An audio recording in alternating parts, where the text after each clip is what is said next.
Lux presents Hollywood.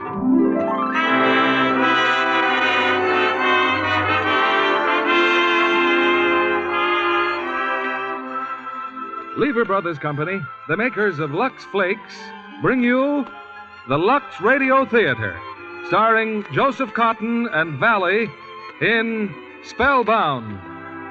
Ladies and gentlemen, your producer, Mr. William Keighley.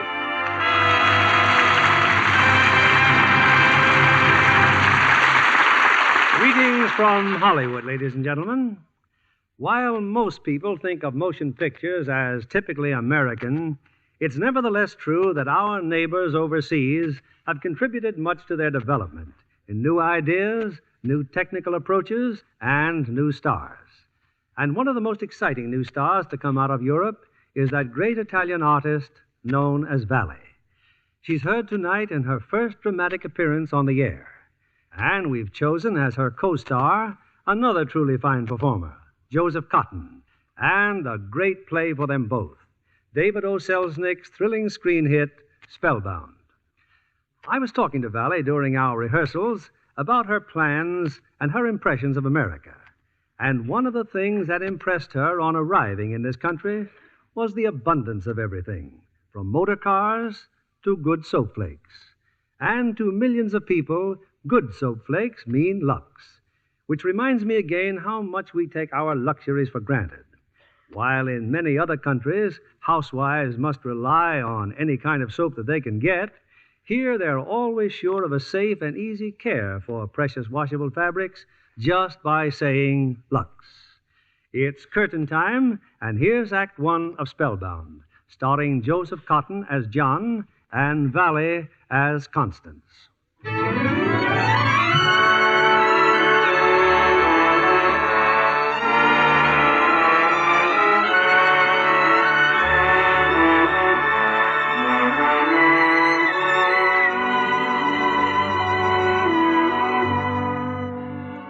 In the secluded Vermont countryside is an old established sanatorium, Green Manors, noted for its treatment of mental disorders.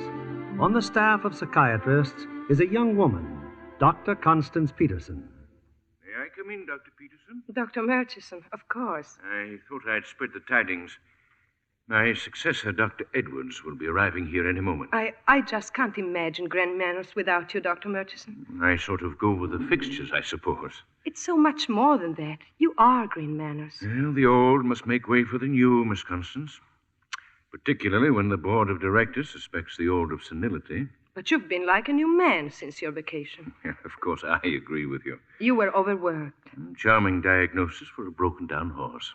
You're not living today. I mean just because Dr. Edwards... I shall hover around for a day or two.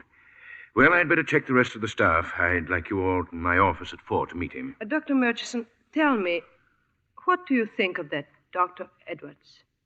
His reputation is tremendous.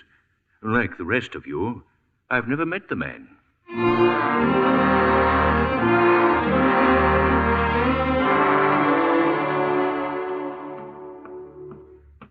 What's your hurry, Connie? Oh, Dr. Fleurot, I just had a note from Dr. Edwards. He wants to see me. Oh? He's been here all of 24 hours and he's writing you notes? He's interested in one of my patients. Oh, you mean Mr. Gomes, the one with the guilt complex? Yes. I think you have a guilt complex yourself. Oh? Take last night at dinner. A dimple appeared in your cheek that was never there before. I detect decided amorous outcroppings toward Dr. Edwards. If you knew how I detest that sort of high school talk. Ah, but how are you to know that Dr. Edwards would turn out to be so young and handsome? Is that all you have to say about him? No. No, he's a strange man. Jealous of him? Maybe. I mean, of his position here. He seems so unsure of himself. As you pointed out, he's been here only a day. Please, he's waiting for me. Sure. Just see the conversation is confined to your patient. Don't take me too seriously, Connie. Of course, I haven't had time really to study Mr. Gomes' case, Dr. Peterson, but I gather he's thoroughly convinced that he killed his father. Yes, Dr. Edwards. Actually, his father died a very natural death. But his conviction is very curious. But you've encountered such cases very often. You describe them so perfectly in your book. Yes, my book, Look, would you mind doing me a favor? Not at all, Doctor. I have a headache, and I understand you're not on duty till after dinner. Well, Now, please, I need some fresh air, and you look as though it might do you some good, too. Excuse me. Hello? Yes, this is Dr. Edwards. Who? Sorry, I don't get your name. Norma Kramer? Please, Miss Kramer, I'm very busy, and I don't know you. I assure you, I'm sorry, Miss Kramer. Someone claiming to be... Well, I don't like practical jokes, do you? Maybe an ex-patient of yours. They can be rather coy at times. Let's get out of here. We'll look at some sane trees, normal grass, and clouds without complexes. How about it? Thanks. I'd love to.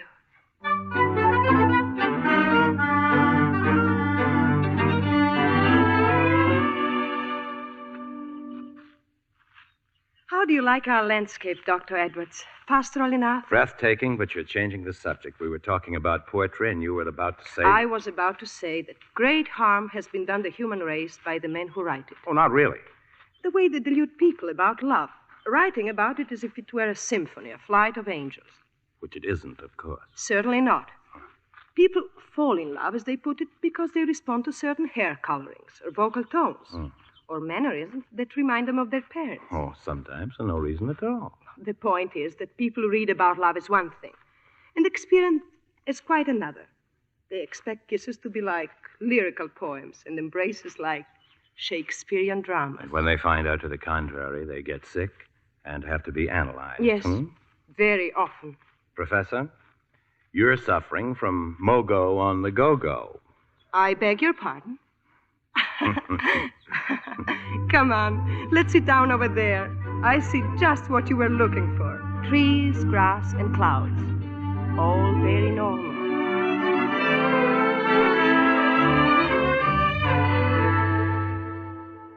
Well, Fleurot, seen our new chief of staff today? No, Graff. I guess he's been tied up with Dr. Murchison. Dr. Murchison just told me he went walking with Dr. Peterson. That's a little odd, isn't it? Oh, it'll do Constance good. Poor girl's withering away with science. In my opinion, she's... Oh, well, come in, Connie. We hate to talk about you behind your back. Have a lovely walk. I just got back. I heard Mr. Garms became quite ill this afternoon. Yes, I gave him a sedative. Oh, I should have been here. I'm sorry. Oh, looks like you've had quite a time.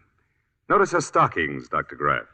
The lady's been climbing trees. Or lolling in a briar patch. Oh, now, don't be angry, Constance. Come on, have some coffee. Dr. Peterson's already eaten. Observe the mustard on the right forefinger. I'd say hot dogs on the state highway. It's a pity you are not able to diagnose your patients as accurately. I'm sorry to leave this nursery, but I'd better look in on Mr. Garms. I believe she was blushing, Fleurot. Oh, yes, I'm sure she was.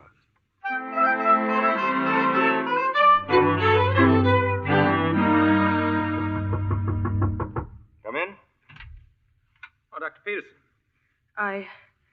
It's very late, I know. Am I disturbing you? Oh, no. How's Garm? I saw him at 10:30. He seemed much better. Good. I came to ask if I may borrow your book. The one on guilt complexes. Dr. Murchison had a copy. Oh, yes, it's here on the shelf. The autographed edition. What do you want with the book? If there's a problem you want to discuss... Oh, no particular problem. I'd like very much to discuss your book, though. I've never discussed an author's work with him. I sound nervous, don't I? Mm-hmm. Are you? I'm amazed at my subterfuge. I don't want to discuss your book at all. It's ridiculous. My coming here like a distracted child. You're lovely. Please don't say that. You'll think I'm here to... I know why you're here. Why? Because something's happened to us. But it doesn't happen like that. In a day. It happens in a moment sometimes. I felt it this afternoon. It's like lightning striking. It was... What is it? Why are you looking at me like that? Something about your dress. My dress? Forgive me. I've been having a rather bad time with my nerves lately. Your dress, I mean those dark stripes. You're ill. No, I'm all right. Hello? Yes, Dr. Graff. Yes. What? Where is he? I'll be there right away. Mr. Garms just tried to commit suicide. Is it bad? Taking him to surgery. I'll go with you. Wait. Why are the lights out in the corridor? But they're always off this time of night. It's dark. That's why he did it, because the lights are out. Dr. Turn Edwards. on the lights in the doors. Unlock the doors. You can't keep people in cells. You are people, Fools, Dr. all of you Edwards. babbling about guilt complexes. What do you know about them? Turn on the lights. Turn on...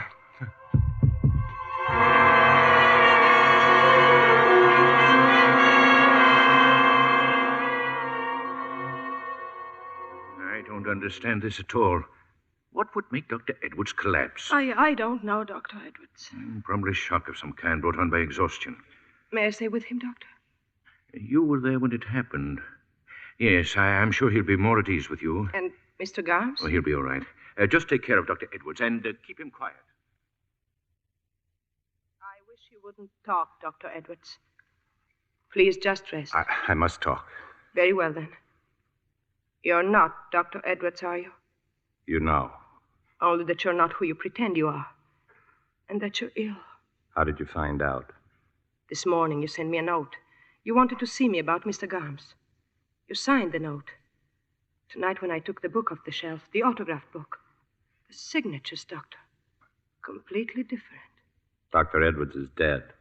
Dead? I ought to know. I killed him and took his place. Then who are you? I don't know. I have no memory. If you remember killing Dr. Edwards, you can remember more. I can't. I've tried. You afraid of me? No. Loss of memory isn't a difficult problem. Amnesia. Trick of the mind to forget something too horrible to remember, so you put it behind a closed door. We'll have to open that door. I know what's behind it. A murder. I don't believe it. That's a delusion of your illness. Will you answer me truthfully and trust me? I trust you. It's no use. I don't know who I am. I don't know. Who telephoned today? Telephone? Yes, while I was in the office. What did she say? She said that she was my office assistant. She hadn't heard from me. She was worried. You mean she was Dr. Edwards' assistant? What else did she say? She didn't recognize my voice. She said I wasn't Dr. Edwards. Was that the first time that you became confused about being Edwards? Did anything happen before that? Yes, in the hotel room, packing to come here, I found this cigarette case in my coat. Here, the initials. J.B. They're probably your initials. J.B. John Brown's body. Do they hang murderers on a sour apple tree here in Vermont? Oh, please. Try to rest. It's very late. You'll feel better tomorrow. Yes, tomorrow.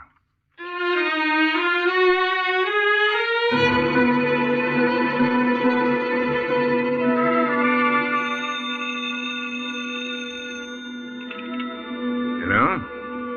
Yes, this is Dr. Murchison. Who? Oh, yes, Miss Kramer. You what? Well, of course. Come over right away. Who? Very well, then. Bring the sheriff with you.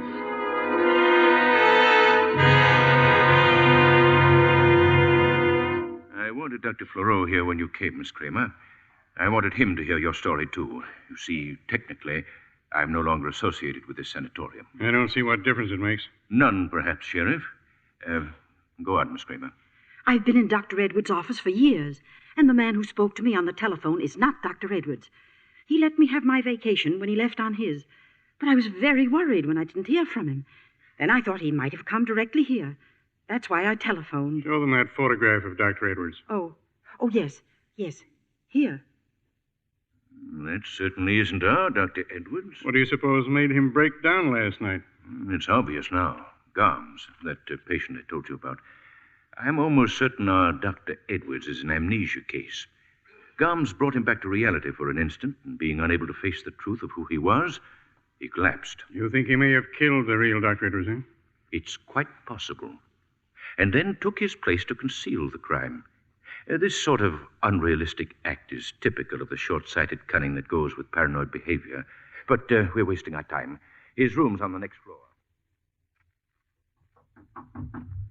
Come in. Oh, good morning, Dr. Murchison. Dr. Fleureau?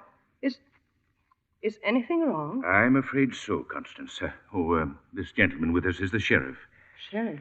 Dr. Edwards turns out to be a paranoid imposter, very likely guilty of having murdered the real Edwards. But he's disappeared. Disappeared? He's not in his room? We've looked everywhere, Connie. You left him in his room, miss. When? Late last night, but... Well, he may still be around here somewhere. Excuse me, I better phone for some deputies. Don't worry, Connie. It's not your fault that he got away. They're bound to find him. I don't agree, Dr. Fleureau. I don't think they will find him. Not alive. Why not? An amnesia case like this, with the police after him? The fellow will put an end to his pain, to his nightmare fantasies, by blowing out his brains or dropping out of a window. No. Why, I didn't mean to be so callous about it, Constance. Your guess is probably quite accurate. Come along, Fleureau. Suicide? No. No. Hello? Mr. Brown is calling you, Dr. Peterson. Brown? John Brown, doctor. Long distance. Put him on, please. Hello? Where are you? Doesn't matter. You'll find a note under your carpet. Thanks for trying. Hello? Hello?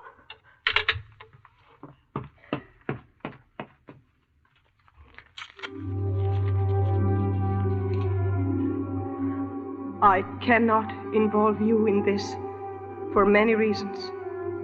One of them being that I love you. When the police step in, tell them I'm at the Riverside Hotel in New York. I prefer to wait alone for the end.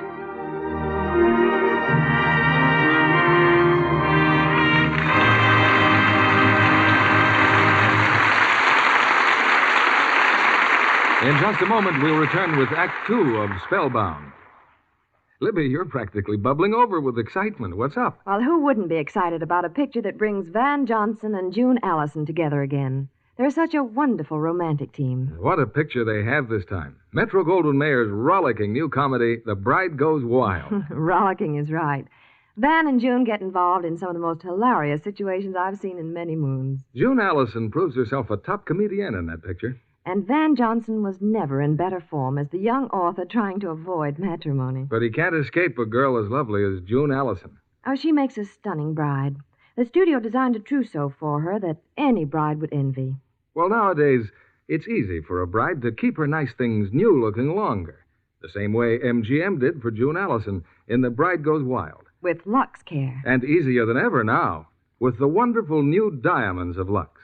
Women said Lux just couldn't be better, but it's more wonderful than ever. There's nothing just like these new diamonds. So sheer, so tiny, so white. They not only look different, they act different. They're so much faster. They fairly burst into suds at the touch of water. And make the richest suds ever. Just compare them with any other suds you've ever used. They're richer. And they keep pretty under things lovely 3 times as long.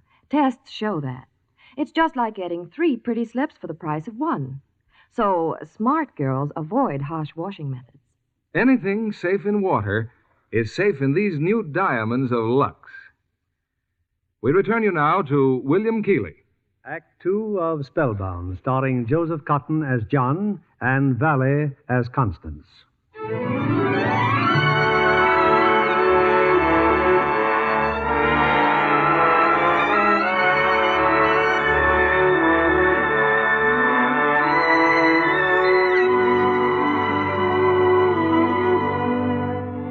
It's late that same day, in a room in the Riverside Hotel in New York City. Why did you come here? Why? To take care of you, to help you. You can't help a criminal. I won't allow you to. I couldn't bear it away from you. I couldn't do anything but think of you. No. I'm here as your doctor. It has nothing to do with love. Nothing at all. Oh, darling. Darling. Constance? You see? Nothing to do with love at all. Darling, we haven't much time. You lived somewhere. You had relatives, friends. Please try to remember. Why not a wife? Can you remember her? No. Thank heavens I can't remember a wife. You told me you had headaches. How would you diagnose a pain in the right upper quadrant? A persistent pain? Oh, gallbladder, possibly a heart case, pneumonia. Depends on the patient's history. Obviously, you are a doctor. The only thing that's obvious is the logic of the situation. What logic? That it was I who was with Dr. Edwards here. Look at this newspaper. Police believe the imposter who escaped from Green Manors is the patient who visited the real Dr. Edwards in the Cumberland Mountains. No trace of Dr. Edwards has been found since he left the Cumberland Resort in the company of his alleged patient. Where did you go? I don't know. But I came back with his identity. And logically, I know why the body hasn't been found. Because it was hidden by me. Don't you see you can be imagining all this? You insist without proof that you're a murderer. Whoever you are, it's a guilt complex that speaks for you. A guilt fantasy that probably goes back to your childhood. Your wrist. What about my wrist? Roll up your sleeve. You were in an accident. Your wrist was burned. Your forearm. You've had an operation in the last 6 months. A skin graft. It hurts. What happened? Where? My wrist hurts. What happened? It's burning. My arm's burning. Try to remember. No, I can't think. I can't.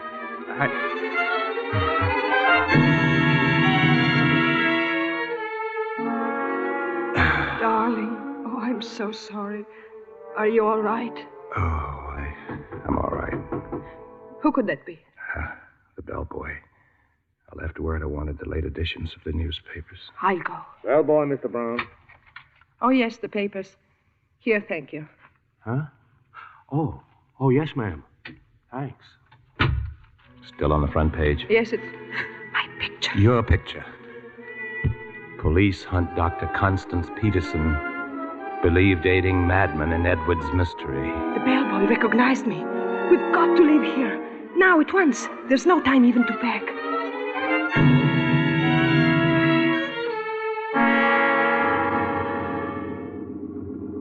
You told the cab driver Pennsylvania Station. Yes, darling, yes. Listen, when you left the Cumberland Mountains, Dr. Edwards was with you. You went somewhere else, together. By automobile, I doubt it. The newspaper would have mentioned it. By plane, maybe. Or by train. However you went, you bought tickets. You must have heard Dr. Edwards ask for tickets. I don't remember. But you will. We'll go to a ticket window. Try to relive that other time with Edwards. Ask for the same tickets. I'll try.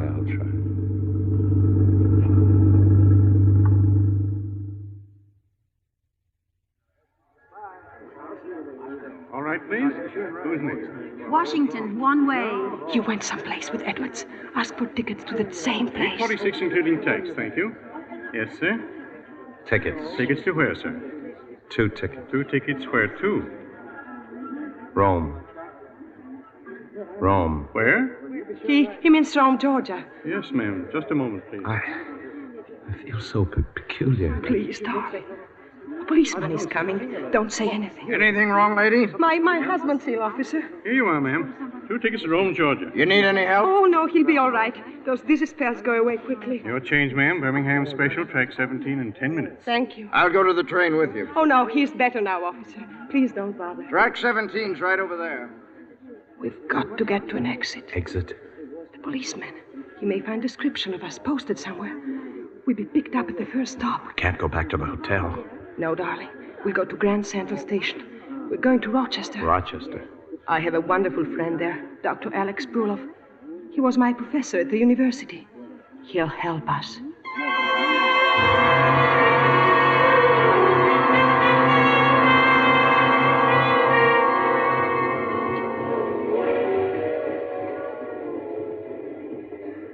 Feel better? Much better, thanks.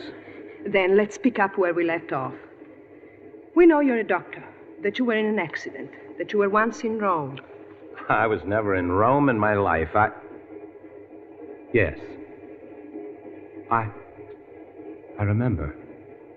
Fighter plane spotted us. You were flying? Transport, medical corps over Rome. What happened? Plane was hit, caught fire. Go on.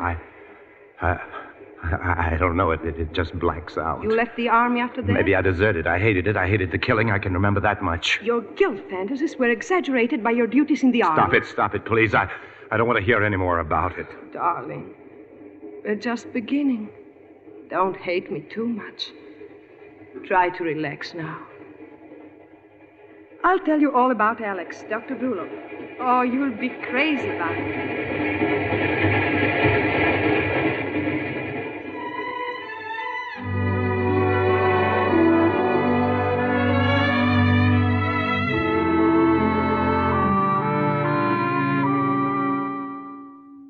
Constance! Oh, how good to see you again, my dear. Alex, you're busy. I should have let you know we were coming. And ruined this wonderful surprise. Now, who is this man? You are bringing me a new patient? Oh, no. This one's all mine. His name's John Brown. He's my husband, Alex. We were just married. Very glad to know you, Dr. Brulov. So, married. You know who is waiting for me in there? 2 policemen. Policemen? This business about Dr. Edwards. They are here to ask me foolish questions. I get rid of them very fast now. I'm sure they didn't see us coming. I'm not going to run away again. Shh, we can hear what they're saying. I told the police before. I know nothing about Edwards. I had some kind of a theory, Doctor. I said if Edwards took a paranoid patient along with him on a vacation, he was even a bigger fool than I thought he was. It's like playing with a loaded gun. Was Edwards a friend of yours? What are you talking about? I scarcely knew him. Please, no more questions. Sorry to have bothered you, Doctor. Good night. Oh, good night, good night. Police detective. What do you suppose they are snooping around me for? Because you're so old and wise. Married, huh? Come on in the kitchen. We have a glass of beer. Alex, the truth is, we're here to impose. The hotels, they're all so crowded we couldn't get accommodations. What do you want with a hotel? I live by myself in a big house. Cook me my coffee in the morning, and the house is yours. Mr. Brown! Yes. Make yourself useful. The beer in the icebox. Oh, yes.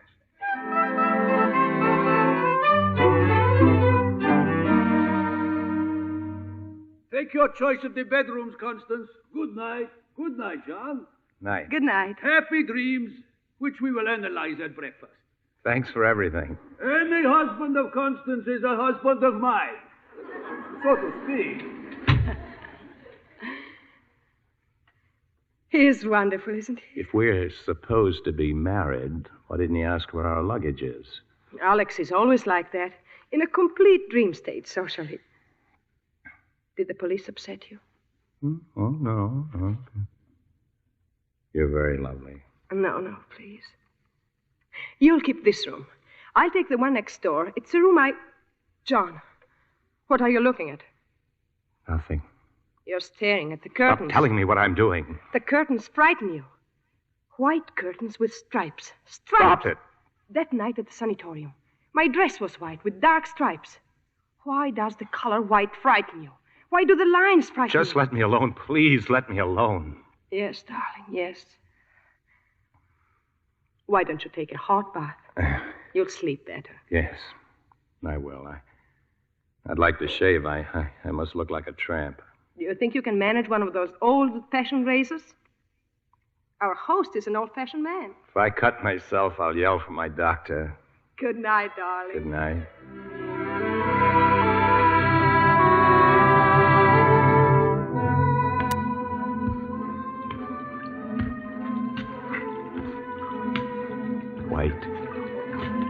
White tiles, lather, wash bowl, medicine cabinet, bathtub. White.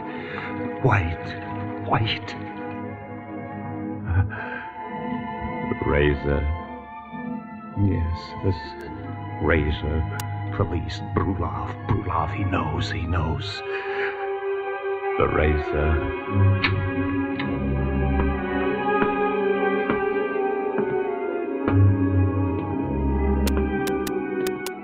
Is that you, John? Come, join me. I was unable to sleep, so I came down to do some work. I am having some milk and crackers. Have some. There's plenty. Milk. White. John, what's the matter? What's that in your hand? What is it?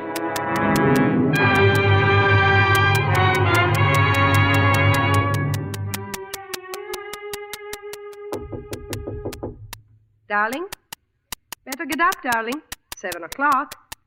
John, are you awake? Gone. He's gone.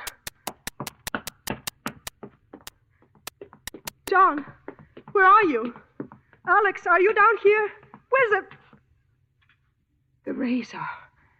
The razor. Alex! Oh, no! What is it? Oh, good morning. Oh, you You were asleep. What is the matter with you? Nothing. I must have dozed off in this chair. I get a cup of real coffee this morning? Alex, my husband. He Your isn't... husband's on the couch in the living room. You think Bruloff is so old he cannot make out 2 and 2 is 4? I should have known. The moment I see you with a man whose pupils are enlarged, who has a tremor of the left hand, who is on a honeymoon with no baggage, and whose name is John Brown. I know practically what is going on. What did he do? Only what I expected. There is no use taking chances, so I sit here last night waiting. Soon he comes downstairs, and he is dangerous. I can see by his face, so I keep talking to him while I put some bromide in a glass of milk. Enough to knock out 3 horses. The struggle against his condition. It agitates him at times, Alex. But there's no real danger. No real danger. Only he comes downstairs with my razor in his hand. What are you going to do? Something more for you than for me. Call the police. Oh, no, please. Alex, you don't know this man. We are speaking of a schizophrenic, not a Valentine. Please. The shock of a police investigation might ruin his chance for recovery. And I can save him. How if he killed Dr. Edwards? He didn't. I couldn't feel this way towards a man who was bad, who had committed murder.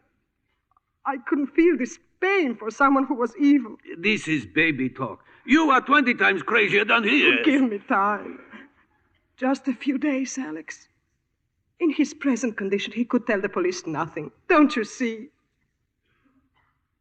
Go make me some coffee. Then you'll help me? Oh, Alex. Oh, thank you. Thank you.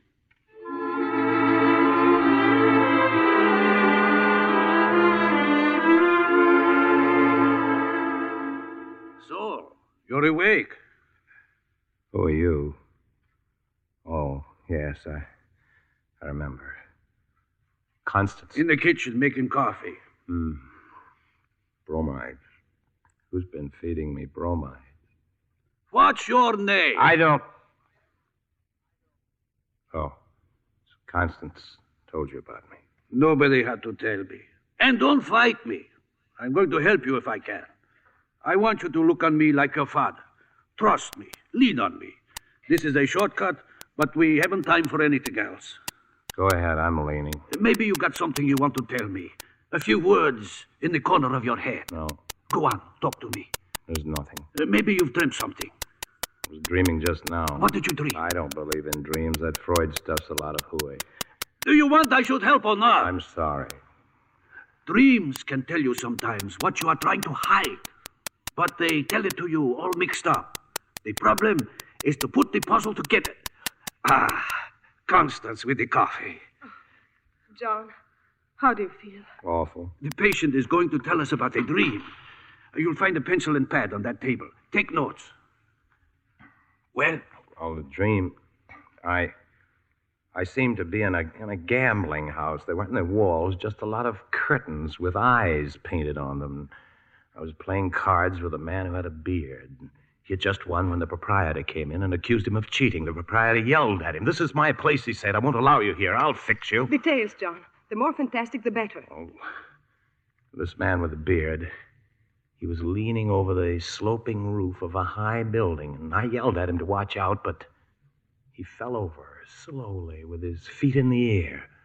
And then I saw the proprietor again. He was hiding behind a chimney, and he had a small wheel in his hand. I saw him drop the wheel on the roof. How did you react to that? I started running. I heard something beating over my head, a great pair of wings, and they almost caught me when I came to the bottom of the hill. I must have escaped. I don't remember. Then I woke up and saw Dr. Bruloff. Have some coffee. I feel so strange again. Something's happening to me. Try to relax. Drink your coffee. He's staring out the window. What's out the window? It's been snowing. The light frightened him. Photophobia. No. It's the snow. And those tracks in the snow. Dr. Edwards was fond of sports. He mentioned skiing in his book as valuable in the treatment of mental disorders. Skiing. That's what those dark lines symbolize for him. Ski tracks in the snow. John, where did Edwards go skiing? Can't you tell us where? He has already told us. Let me see your notes. Sloping roof. That could mean a mountainside. And the bearded man was Dr. Edwards. Dr. Edwards plunged over the precipice while skiing. Those wings, chasing him down a hill. That could mean he was escaping from a valley. Skiing resorts often are called valleys, like Sand Valley. He was being pursued by a figure with wings. Wings? An angel? Angel Valley? John, do you remember an Angel Valley? No. We can call it travel agency. Check all the skiing resorts. Wasn't Angel Valley. It was a place called Gabriel. Gabriel Valley. What else do you remember now? The other man in your dream, the proprietor. Who was he? An accident occurred, darling. Do you remember that? A skiing accident. Dr. Edwards went over a snow cliff. It was no accident. I've had enough of this. Call the police. I killed him. I killed Dr. Edwards at Gabriel Valley.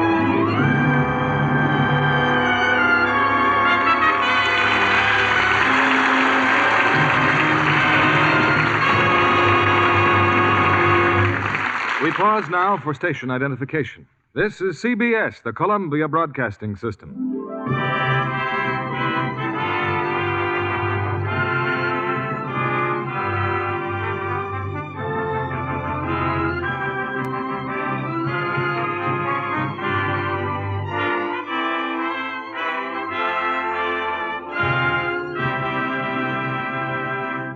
Act 3 of Spellbound will follow in a moment.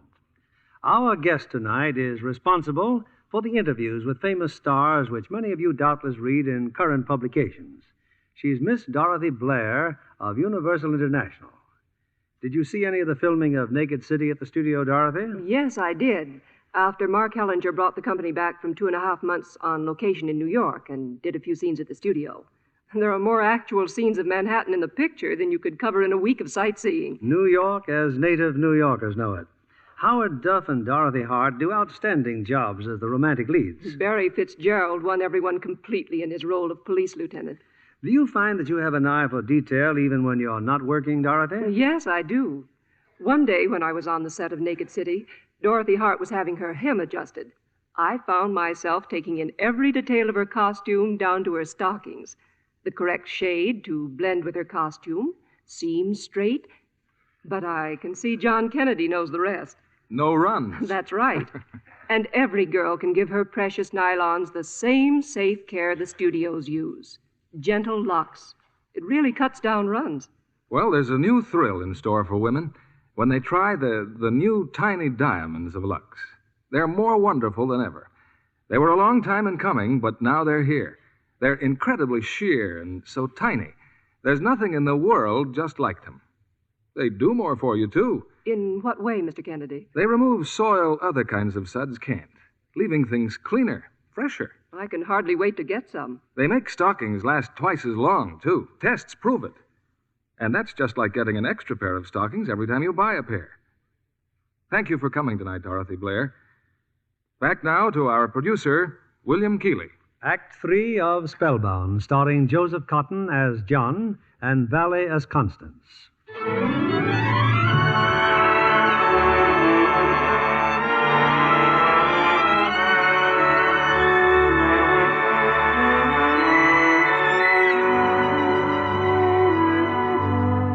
John's statement that he has killed Dr. Edwards at Gabriel Valley has sent Constance to the telephone, but not to call the police.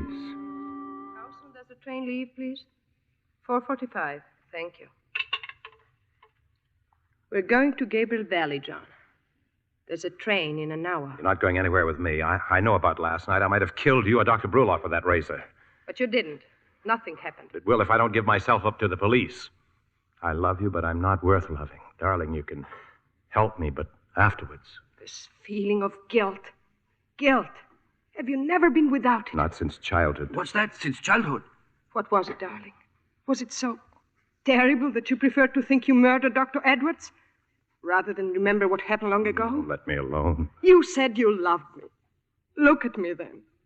Why am I fighting for you? Because I love you. Because I need you. Can you love me?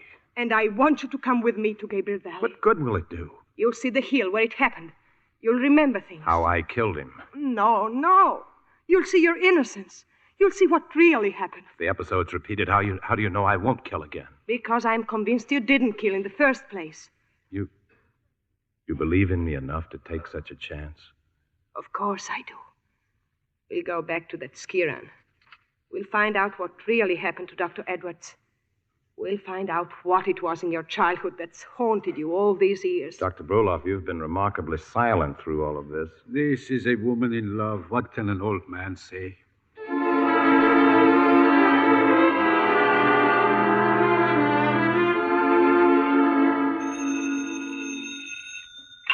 Hello? This is Lieutenant Cooley, Doctor, police headquarters. What do you want now? When I came to see you last Tuesday, you had visitors. One of them was a girl. Well? I've just received a bulletin from Vermont. They're looking for that girl, Constance Peterson. And what has she done? She's wanted for questioning. Where is she? She left yesterday afternoon. Where did she go? I don't know. You know what you're doing, don't you? Obstructing justice? Come down and arrest me there. I think I obstruct some more.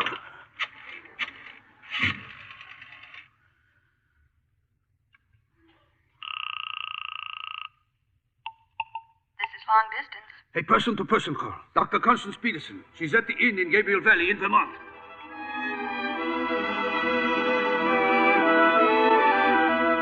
I'm sorry, sir. The inn at Gabriel Valley says Dr. Peterson has gone skiing. Do you wish her to call you when she returns? No, never mind.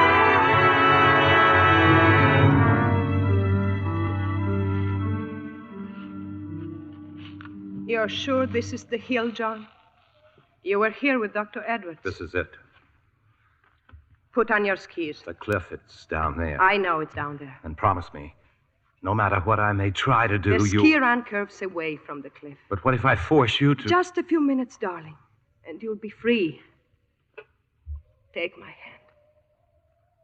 Ready? Then, here we go.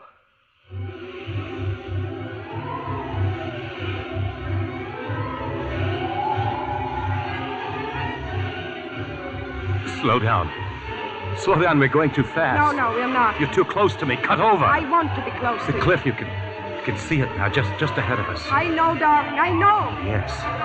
I remember. White. He was where you are, and I... You wanted this. Everything must be the same. All right, then. Constance, no!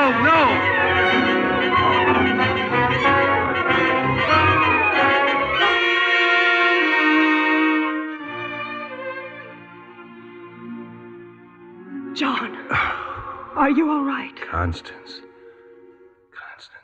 You threw yourself at me. You wouldn't let me go over. You saved me. My brother. My brother. What about your brother? Tell me. We were children. It comes back to me now. I killed him. I killed my brother. It was an accident. What happened? How did it happen? Our house, the front steps, there was a railing, and my brother was sliding down the railing. Tell me, I didn't mean it. I slid down behind him. I knocked him off. And there was a picket fence. My brother... At last. Oh. Come, darling. We're going back to the inn. You can call the police now. Yes. They can find the body of Dr. Edwards somewhere in the snow at the bottom of that cliff.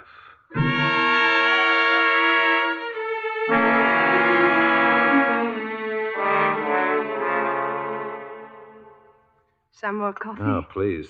The police should be there by now. We'll know very soon. Yes, darling. It's unbelievable how everything comes back to me. Oh, by the way, I'm not married, and my name is John. John Ballantyne. I'm very pleased to meet you. Another thing, my Army record's all right. Medical discharge.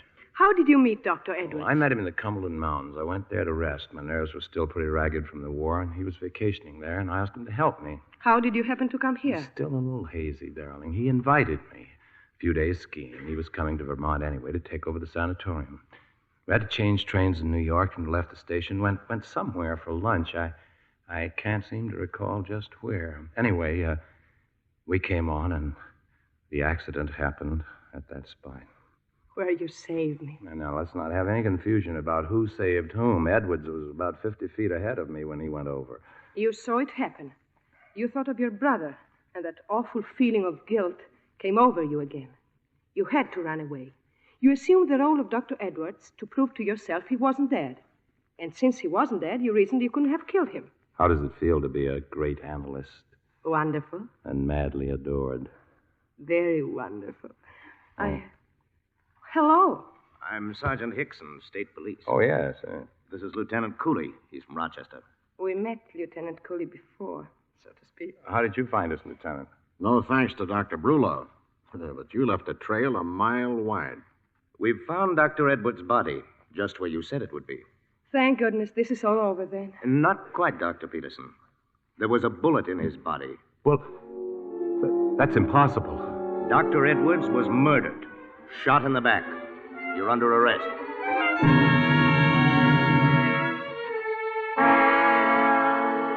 And I brought you back here to Green Manor's, Constance, because there is nothing more you can do for John. Alex, there must be something I can do. You cannot keep bumping your head against reality and saying the evidence is not there. The evidence is there. John has been indicted for murder. He trusted me, Alex. I led him into a trap. I've all but convicted him. Is that real enough for you? But don't ask me to stop. I can't stop. I won't stop until he is free. And how will you free him? I don't know. I haven't seemed very grateful to Alex, have I? Thanks for straightening things out with Dr. Murchison and everyone. I'm sorry the prison hospital is so close by. This means you'll see John every chance you get. It is useless for me to tell you not to. Yes. I hate to hurry, Dr. Brunov. I have been waiting for you to throw me out of your office, Murchison. The car's here. It's quite a drive to the station. Yes, I go back now to Rochester. Take care of my girl. We'll try to, Doctor. Goodbye. Goodbye. I'll write to you, Constance. Thank you, Alex. A brilliant man. I should go to the station with him. No, you're too tired. Constance, try to forget things better forgotten. You've a fine career ahead of you here. Thank you. Well, at least one good thing came out of all this. You're still here. Who knows what would have happened to this place under Dr. Edwards? I knew Edwards only slightly. I never liked him. Well, good night, Constance. I hope you'll feel rested in the morning. Good night, Dr. Murchison.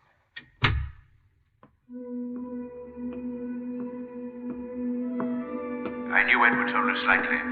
I never liked him. He told me before he had never met him. The day John first came here. Like the rest of you, I've never met the man.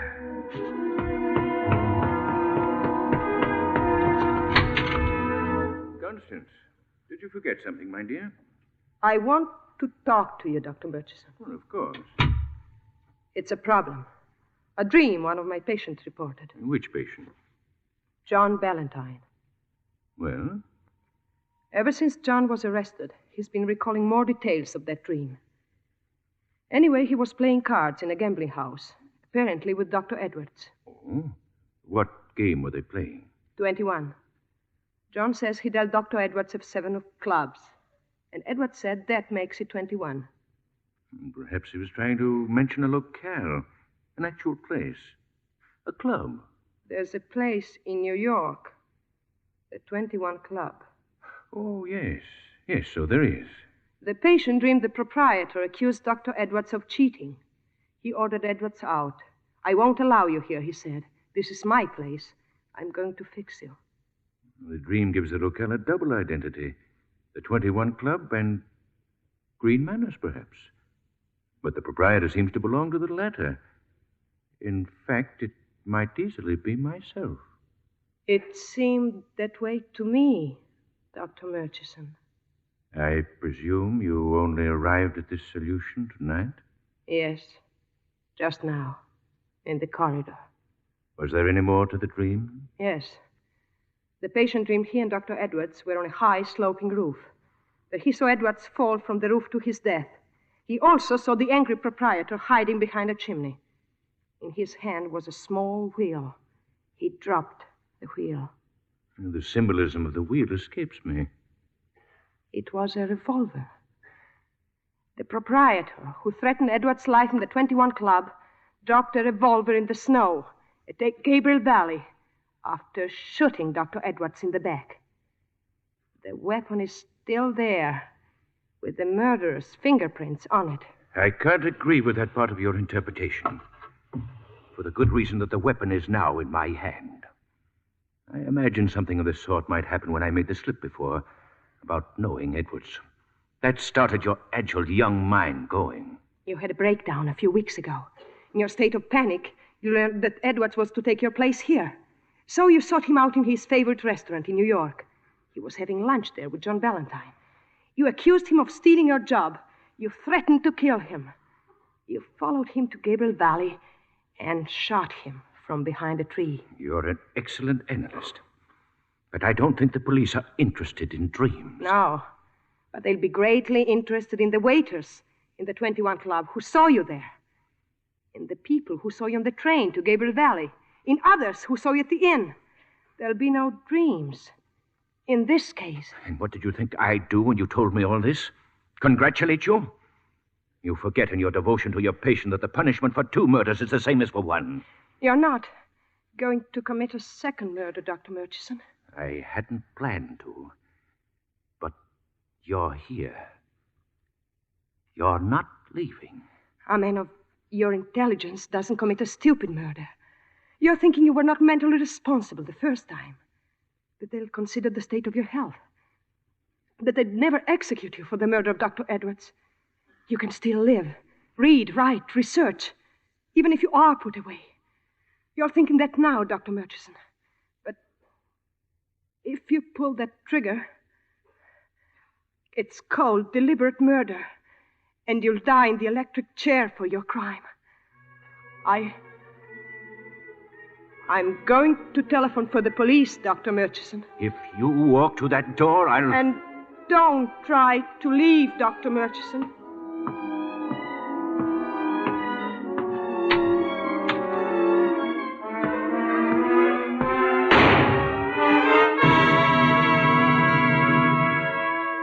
Sanatorium chief attempt to kill self after murder confession. Dr. Murchison shot rival. Valentine free. Girl risks life second time to save Valentine.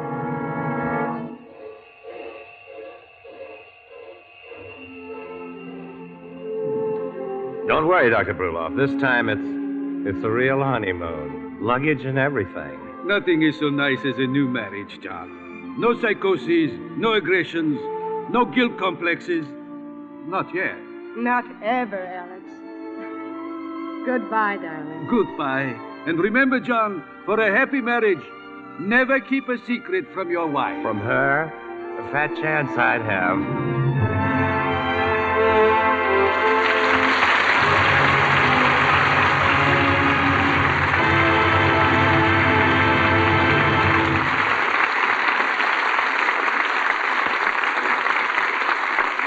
Our stars will return for their curtain calls in a moment. You know, Libby, we talk a lot about fashions in clothes. How about news tonight on fashions for the home? Well, there's a wonderful new fashion in dishes. Anything to do with color or size? In a way, because they're ever so tiny and pure white. The dishes? No, the new diamonds of Lux you use to wash them with. Washing dishes with this new Lux is a fashion I predict will sweep the country. Because these sheer tiny diamonds are so much faster? That's right. You just turn on the water and presto, they burst into suds right before your eyes. Just compare them with any other dishwashing suds you've ever used. They're richer. Make thick, abundant suds that last and last. They go so far, too. You can wash up to twice as many dishes with these new tiny diamonds of Lux. Careful tests using the same weight of soaps proved Lux washes more dishes than any of 10 other leading soaps. And you needn't dry the dishes at all. Just rinse them with hot water and let them drain. They'll dry bright and sparkling. Of course, every woman knows how gentle Lux is, how kind to hands. You can be sure the new tiny Lux diamonds will keep your hands soft and smooth and lovely in spite of dishwashing. Try these new tiny Lux diamonds for dishes tomorrow. Here's Mr. Keeley at the microphone. Our thanks now to Joseph Cotten and Valli, who returned to the footlights for a well-earned curtain call.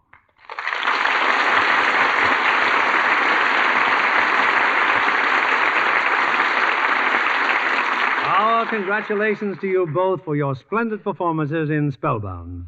Thank you, Bill. It's always a pleasure to be here, but you know it was a double pleasure tonight. Oh, why is that, Joe? Well, to be with Alida Valli on her very first dramatic radio broadcast, and I'm sure you agree with me that she is to be highly congratulated for her performance tonight. Indeed, yes. Were you nervous, Miss Valli? A little, I suppose.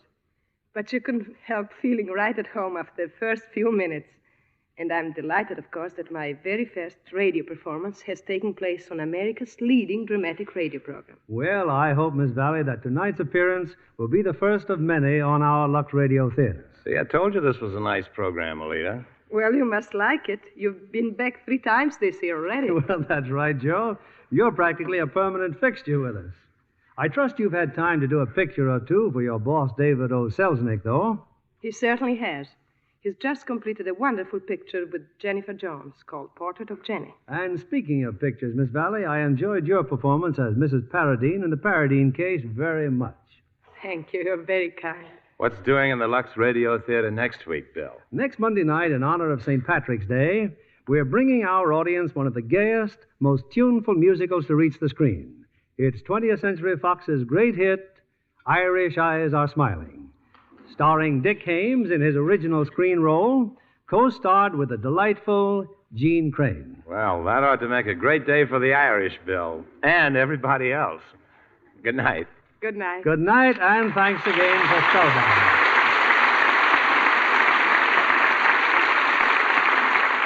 And now it's my privilege to make a very special announcement. The name you ladies have been waiting to hear. The first prize winner of the 3rd week of Lever Brothers Mammoth Fur Contest. A $3,000 mink coat, or cash if she prefers, goes to a lady in Lafayette, Indiana. And her name is Mrs. Janice C. Urselcook of 907 State Street. Congratulations, Mrs. Urselcook, on your fine letter. Here are the second prize winners for the 3rd contest. Mrs. Robert S. Oakes of 819 South Columbus Street, Alexandria, Virginia. Mrs. Gladys Dorothy Johnson, 3642 Huntington Avenue, Minneapolis 16, Minnesota, and Miss Joan L. Smith of 537 West Deming Place, Chicago, Illinois. A $1,000 fur coat or cash to each. Other winners will be notified by mail. Listen next week for the name of the top winner of the 4th Big Lever Fur Contest. It may be yours.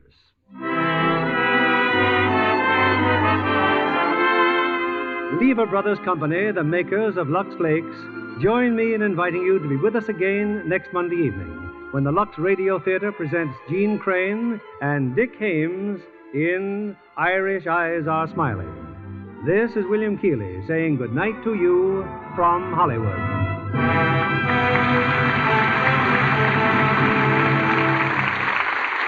Red Cross stands ready to serve you and your community. Keep Red Cross prepared when disaster strikes. Give gladly to the 1948 Red Cross Fund. Heard in our cast tonight were Herbert Butterfield as Bruloff, Bill Johnstone as Murchison, Gerald Moore as Fleurot, and Cliff Clark as Cooley. Our music was directed by Louis Silvers. And this is your announcer, John Milton Kennedy, reminding you to join us again next Monday night to hear Irish Eyes Are Smiling with Dick Haymes and Jean Crane. Pepsodent won by 3-1. Yes, in a recent survey, families throughout America compared new Pepsodent toothpaste with the brands they'd been using at home. By an overwhelming average of 3-1, they preferred new Pepsodent with Irium over any other brand they tried. They said new Pepsodent toothpaste tastes better, makes breath cleaner, makes teeth brighter. Yes, with families who made comparison tests, Pepsodent won by 3-1.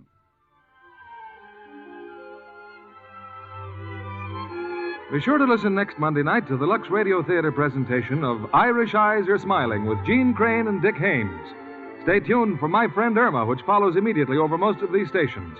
This is CBS, the Columbia Broadcasting System.